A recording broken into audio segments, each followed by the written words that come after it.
right, let's see if we can roll through this quickly. I got a video up about the C8, but I kind of rambled too much and had a lot of ums and uhs, just like the one I just did.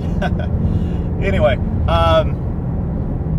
basically what I want to get off my chest about that car is I think it's great. I don't think the rear end fits with the rest of the car. I feel like they had somebody who was a very good, very sleek, very well adept designer do the profile and the front of the car, and the rear end looks like an intern they brought from the Camaro program took care of it.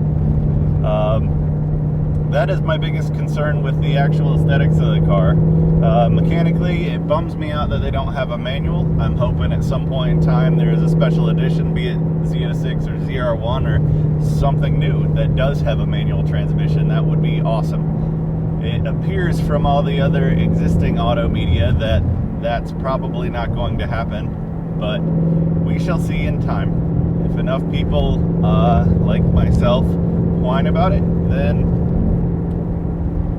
maybe it'll happen. The last thing is, I'm going to call it the I'm going to get gas effect.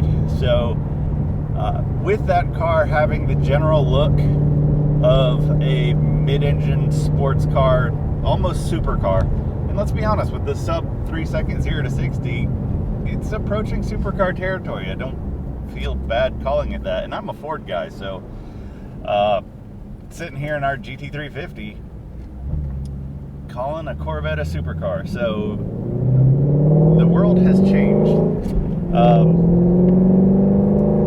But let's go back to what I was going to talk about with the gas station thing.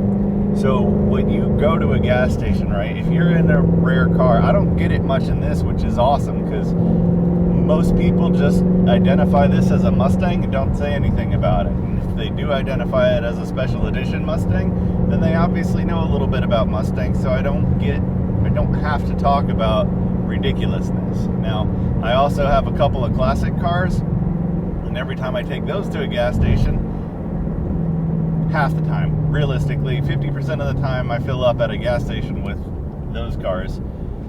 Somebody comes over and wants to talk about it, and that's fine. I don't mind talking about the car, but most of them have that, I'm going to call it the cousins, uncles, sisters, brothers effect, where they know somebody who has something cool and try to talk about it like they know what they're talking about, but have no idea really what they're talking about. And it just ends up being frustrating, because not only did you hear a real story about something that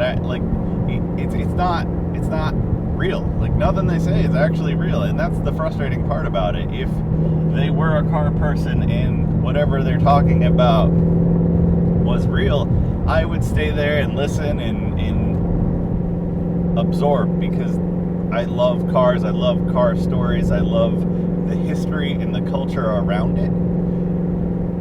But when I just hear about the cousins, uncles, sisters, brothers Camaro that has 3,000 horsepower and can run the mile in 6 seconds because they don't even know the right distance of drag racing and things along those lines, it pains me to listen to those stories.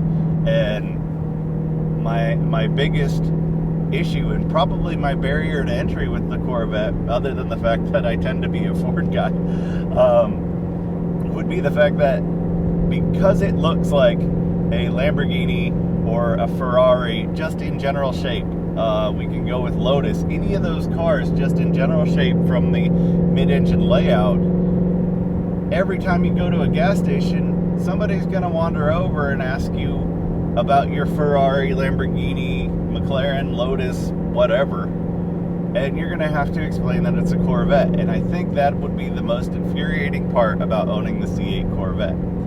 That's pretty much all I have to say. I think the car is going to be amazing.